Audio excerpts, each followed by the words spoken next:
The United States was formed. Our founders took great pains to distinguish our government from those of their European ancestors. That meant representation, not tyranny. A president, not a king. And the first step for a president, the oath of office. I, Franklin Delano Roosevelt, do solemnly swear. I, George Walker Bush, do solemnly swear. do solemnly swear. I, Barack Hussein Obama, do solemnly swear. It is an oath that's been taken by each of our presidents, usually over a Bible, with the eyes of the world watching. The oath is really the honor and the responsibility that is bestowed upon one individual to protect the United States, protect the citizens of the United States, to honor the ideals of the Constitution. George Washington first added "So help me God" to the oath, a tradition President Obama will continue as he takes that pledge once more on Abraham Lincoln's Bible. Our first president made a 280-mile journey on horseback from Mount Vernon to New York for the inaugural ceremony in 1789.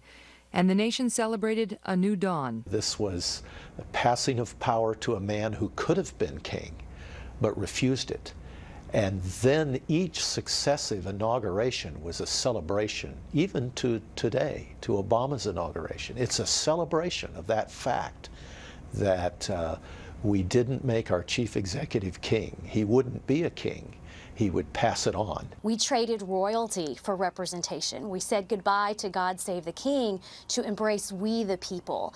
The inauguration is the most tangible, visible picture of our representative government. Since Thomas Jefferson's inauguration, we've seen the three branches of government come together in Washington, D.C. for the event. You have the executive branch, the President of the United States, holding up his hand, taking an oath given by the Supreme Court Justice of the judicial branch. And this is all done on the steps of the U.S. Capitol, the legislative branch. Much has changed over the years, including the site of the inauguration. Ronald Reagan moved the ceremony from the east front of the Capitol to the west front to face his beloved California. The date of the inauguration has also changed from March 4th to January 20th. to shorten the lame duck session of Congress. This year, the 20th falls on a Sunday, so the public event is on the 21st. Democracy is the binding thread of the event, something we celebrate even in the wake of bitter elections.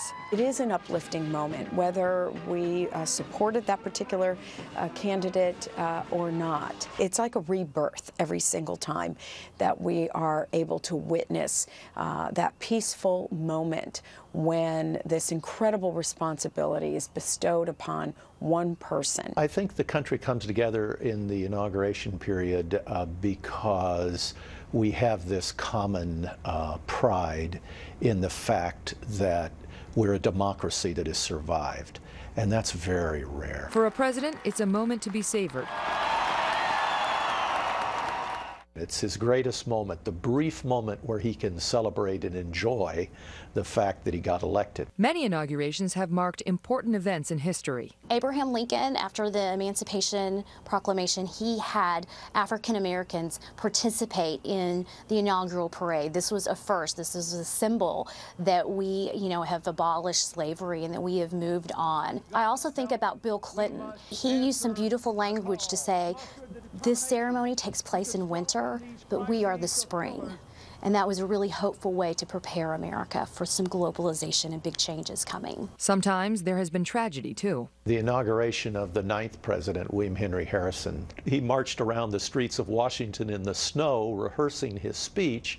He got pneumonia after delivering his speech and he died. He was a great figure of history and might have been a great president. And then there are the more unusual moments. One of my favorite moments was Alice Roosevelt. She was the daughter of Teddy Roosevelt, Theodore Roosevelt, and he was an extremely popular president, and she was an even more popular daughter of the president. So when they had the inaugural parade and all these people were cheering and screaming when the Roosevelts came by, Alice started waving to the crowd, and it upset her father, who had to pull her aside and say, Alice, this is my inauguration, not yours. The inauguration is traditionally a time for great celebration and pageantry, complete with a parade and the famous inaugural balls.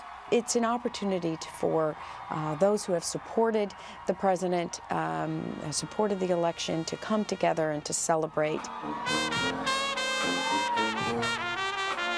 Dolly Madison was the first one to preside over a ball. She wore a buff velvet dress, which was very beautiful, but it was also very American because she didn't wear diamonds like a queen. She made a statement, I'm wearing pearls. That's more appropriate for a first lady. As the crowds swell this week, it will be a testament not to one man, but to the greatness of America.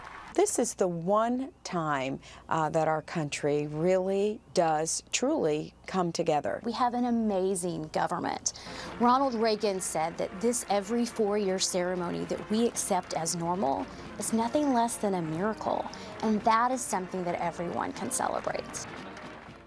Great. Nicely done. Thank you very, very much. Anna Olson here in the D.C. Bureau did a great job.